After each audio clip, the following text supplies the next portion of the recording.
So, hello everyone, and I'm glad that you are here. And today I'm going to review one game which talks about how a pawn can cost you a game, right?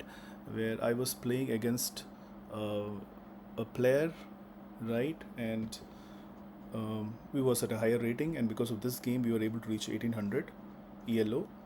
And let me show you the quick review of this game. So, basic opening, we started with a d4. He replied with a d5. Then knight comes up. Then bishop comes to attack the knight. Then very basic opening. If you see, these are very basic openings. We played our knight. Then his pawn comes up, so which helps him to bring his opens his queen file. We move here, and then he tries to develop his pieces faster.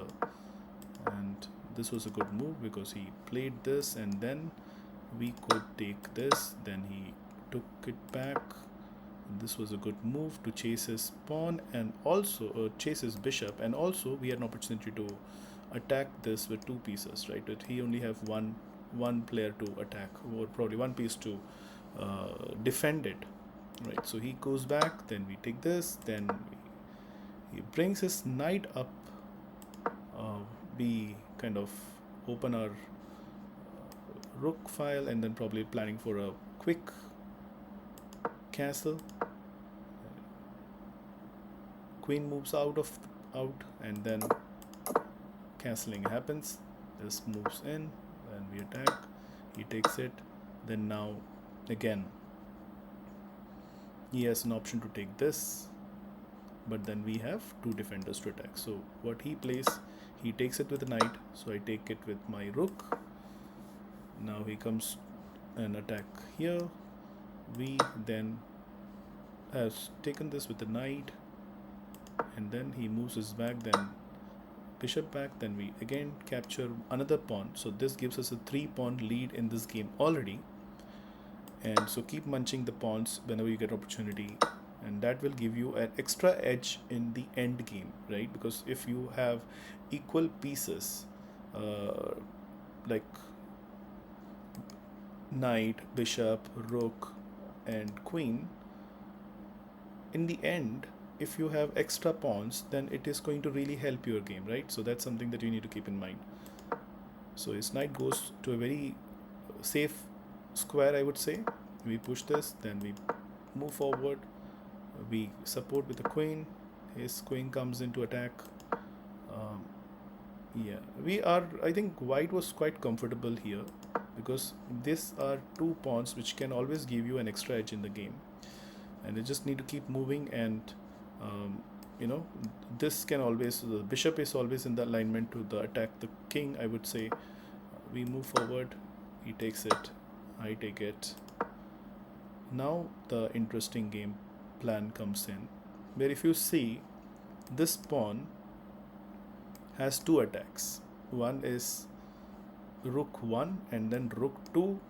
There is also threatening a check, which I can always defend it back with this. Then what we play,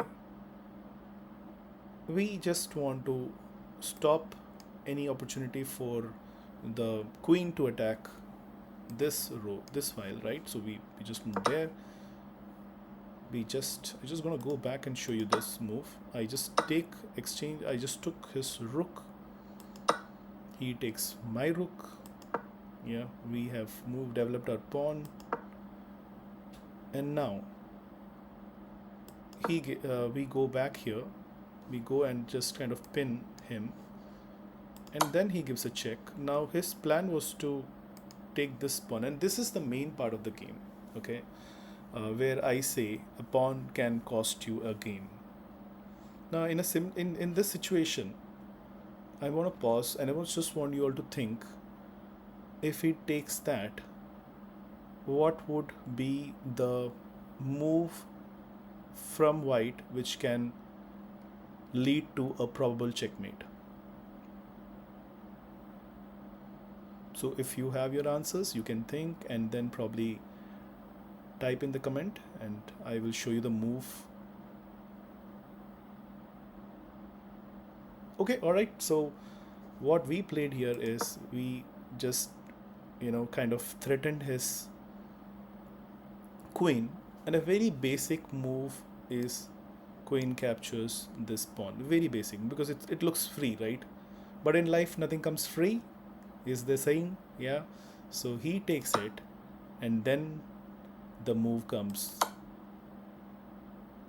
Now, if you take a look at this, he is completely pinned, right? He can't go to this file because this is blocked by bishop.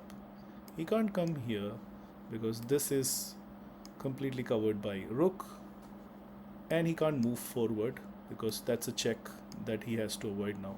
The only option is he has to probably sacrifice his rook, or he has to sacrifice his queen. In either ways, he's gonna die. So a pawn, I would say, may look free, but always look, if you're gonna take a pawn or any piece for that matter. And the reason I picked a pawn is that the pawn is probably the lowest in rank, and the point over here is that be careful when you play, because a pawn can definitely make you lose a game. If you're thinking that you get an extra pawn or a free pawn, you might lose the game. Well, thank you so much for watching, everyone, and I look forward to seeing you all again in any of my live stream, and keep watching my videos. Thank you so much.